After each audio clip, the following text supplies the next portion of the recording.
Okay guys, we are going to cut rhubarb, but I wanted to bring you out my front yard and kind of give you a view of a couple of things.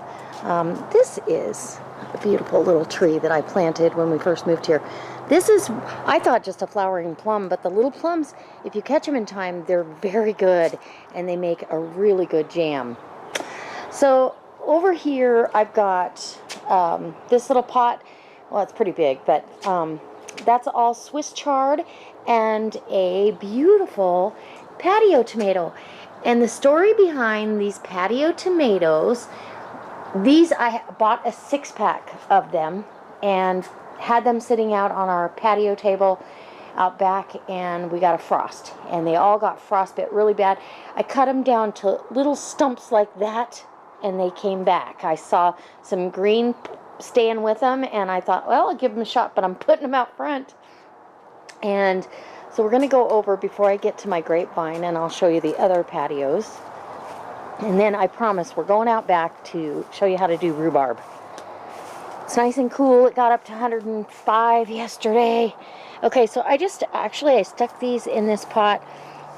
There were some other flowers back there that I've since pulled, but look at the tomatoes and the flowers on these, and they're just thriving.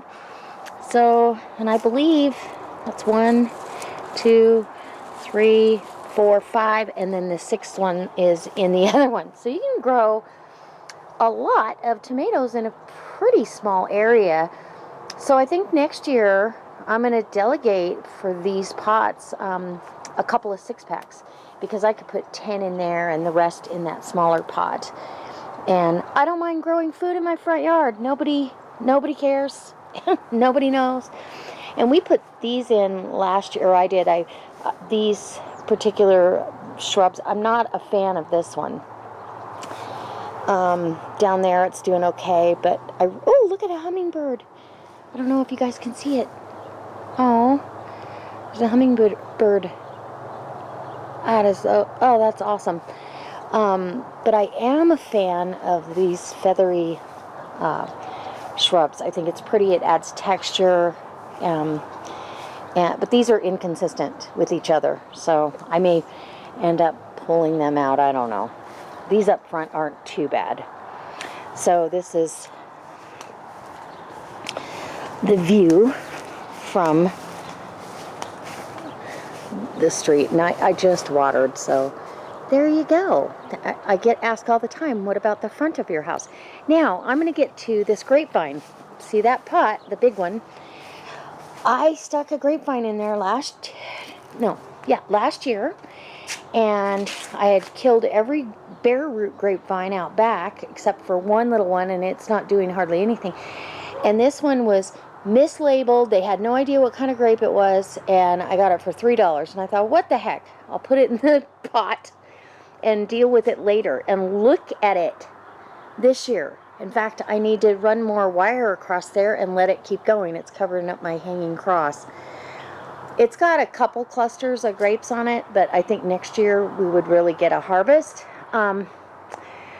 Okay, here's where I'm going to enlist your help, and I am going to talk to the nursery as well, but I am going to wait till this dies back and goes dormant this fall. I'm going to have, my neighbor has a tractor with a backhoe attachment. I'm going to have him come dig some holes for trees and a hole for this. And I'm going to amend the soil with organic matter and put some root booster in there and plant it. So it has all winter to adjust to its new home. And we will figure out a trellising system, because obviously this thing is going to need some trellis to take over next year. So I think I actually want it on the chicken fence, on their fence, because I can vine it along that chain link. I can build a planter and maybe not even dig a hole and let it find its own way down to the past the hard pan. I don't know. So what are your thoughts on that? Should I build up a planter out back? I mean, I'm going to take it out of this pot and put it out back, and I'll kind of show you what I'm thinking when we go back there. But anyways, this is the front of my house, and that's a clematis back there. And Very, simple. Simple. I planted that tree, that tree. This property had no trees on it. So we still don't have very many, but it's a work in progress. Look at that. My $3 grapevine.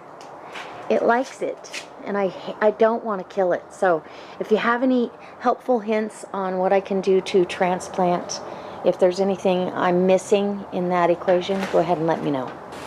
Okay, so we are out here, and I'm hoping you can see good enough. It's really hard to see in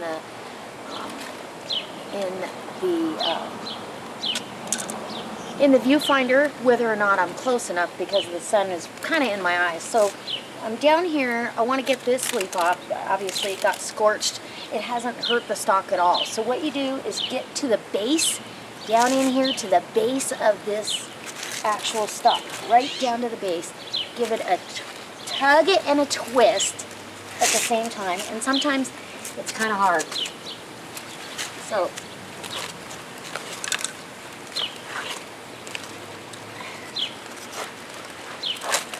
tug and a twist, and that one actually broke off. But I'm going to go ahead, I'm cutting the leaf off, and I'm using my little Victoriknox paring knife, and I'm saving the stalk. And so now actually you can see a little bit better here. We've got some other leaves that need to go. And you want to do this in the morning. Go ahead and twist and kind of work it loose. And this is really what you want. Now I've ended up with a couple of leaves and stalks here. I've got 3 big stalks and 1 small one. And that's okay because these plants can be divided. Sometimes that happens. Get your leaves off because they are not edible for us. You would have to eat a lot of these to actually have it be toxic, but they are kind of poisonous. So I'm cutting all the leaves off. And then down here, this is what you really want to see, is that that means it's been pulled off correctly. And you're going to cut that off, trim it off, but that won't damage the plant. Where that one that broke will try to rot away, and I will get that off of there because I don't want that damaging my plant. So we're going to take all these, separate them, and I'll trim these up outside just so I don't have this dirt in my house. And we're going to make some rhubarb pie filling. Excuse my sprinklers in the background, they are running. Hopefully we don't get sprinkled. But rhubarb, it's super easy. It's really easy to go ahead, pull your stalks. Look at that, perfect. Cut that leaf off. And these paring knives, I have them outside. I will leave a link below for this paring knife because that is, in my opinion, these are fantastic. This is what we skin our deer with, and they keep their edge. In fact, when you're out you can bring a little portable knife sharpener out in the field with you, but we can skin a whole deer with one of these and keep the edge on it pretty good. So that's how you pick rhubarb. And I'm going to go ahead and thin this one out, and then I've got to get over to the big one and do the same. Take all this in the house, and we will get our pie filling started. See how easy that is.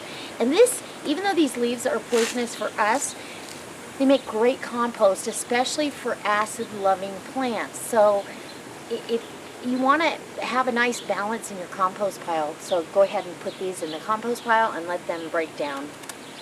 And there you go. There's my rhubarb.